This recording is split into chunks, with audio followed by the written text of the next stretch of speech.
Pada suatu malam, Jumat Legi, ketika dunia seolah menutup matanya rapat-rapat, seorang penulis justru membuka jiwanya. Malam telah melewati batas tengah, jarum jam diam di sekitar pukul 2 dan udara terasa jernih, seperti telah disucikan oleh sunyi. Tak ada suara selain detak waktu dan tarikan napas yang teratur. Dalam keadaan itulah ia duduk menunduk dan mulai menulis. Bukan sekadar rangkaian kata, melainkan jejak sejarah yang hampir terkubur oleh lupa. Ia tidak menulis untuk menghibur, bukan pula untuk mengagungkan diri. Ia menulis karena kegelisahan yang telah lama bersarang di dadanya. Ia menyaksikan bagaimana buku-buku tua dimakan usia, kertas-kertas rapuh tercerai tanpa penjaga, dan kisah para leluhur hanya hidup sebagai bisik samar di antara generasi yang kian jauh dari akarnya. Suatu hari, ia berdiri lama di sebuah pekuburan batu-batu nisan tua tampak retak, miring, bahkan sebagian nyaris tenggelam ke dalam tanah.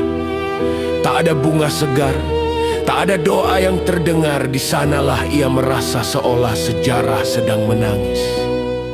Tanpa suara, tanpa air mata, namun penuh luka, dari sanalah niatnya mengeras. Kisah ini harus ditulis agar cahaya lama tak sepenuhnya padam.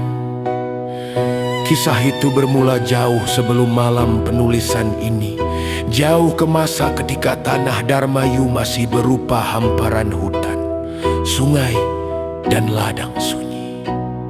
Di sanalah hidup seorang lelaki bernama Ki Wiralodra, leluhur agung pendiri negeri dan penjaga batin tanah ini. Wiralodra berasal dari darah bangsawan besar. Ia adalah keturunan Pejajaran, darah raja-raja lama yang mengalir dalam tubuhnya.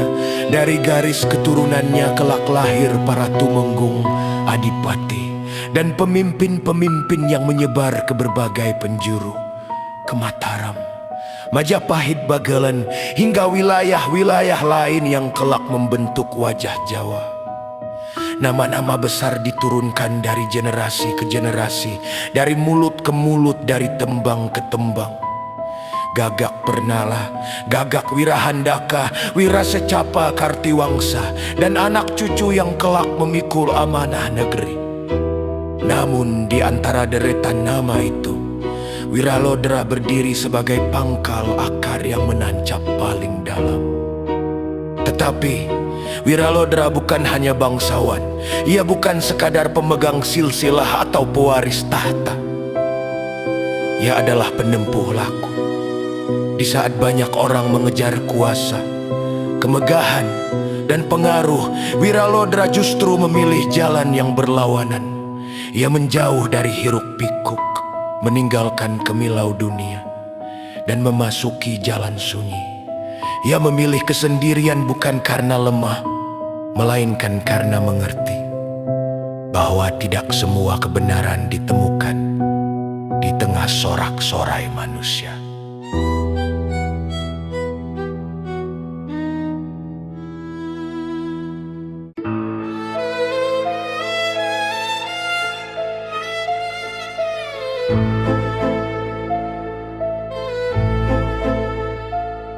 Ia menjalani tapa brata, sedikit makan, sedikit tidur.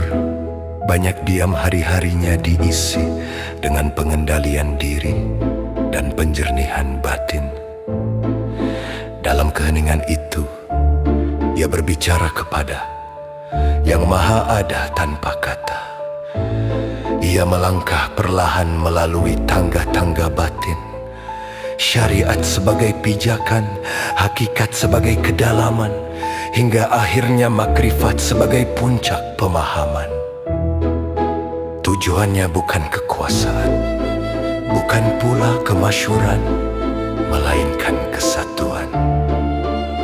Ia ingin menyatukan lahir dan batin, menghapus batas antara diri dan kehidupan. kehendak ilahi. Ia ingin lenyap sebagai aku, agar hadir sebagai bagian dari yang maha tunggal dalam laku itu. Tubuhnya semakin ringan, wajahnya semakin teduh, dan kehadirannya memancarkan ketenangan yang sulit dijelaskan. Tahun demi tahun berlalu, rambutnya memutih, namun jiwanya justru semakin bening hingga pada suatu malam. Jumat malam yang kelak diingat oleh tanah Darmayu. Langit berubah. Dari arah timur, perlahan muncul cahaya. Bukan kilat yang menyambar, bukan pula api yang membakar. Cahaya itu bening, tenang, dan agung. Ia melayang seperti lintang, namun lebih lembut dari bintang. Cahaya pertapaan, cahaya yang lahir dari laku panjang dan doa yang tak terucap. Orang-orang yang melihatnya terdiam, tak ada yang berani bersuara, bahkan angin seolah menahan napas. Cahaya itu bertahan sejenak, lalu perlahan memudar, dan bersama memudarnya cahaya itu, Wiralodra pun lenyap dari pandangan manusia. Ia tidak wafat sebagaimana manusia pada umumnya. Ia diterima. Sejak saat itu, nama Wiralodra tidak hanya dikenang sebagai pendiri negeri, tetapi sebagai leluhur suci, penjaga batin tanah Darmayu. Keberadaannya diyakini tetap menyertai dalam doa, dalam tanah, dalam arah timur tempat cahaya itu pernah muncul. Kisahnya tidak diwariskan untuk disembah, melainkan untuk disadari bahwa sebuah negeri tidak berdiri hanya oleh pedang dan kekuasaan, tetapi oleh laku, doa, dan kesadaran batin.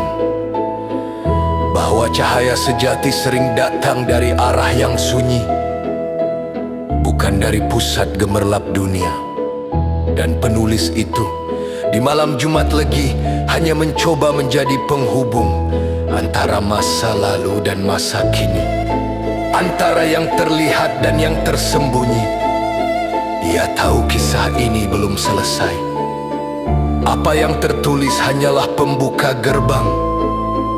Sinum baru membuka pintu. Nada pertama telah dibunyikan. Perjalanan akan berlanjut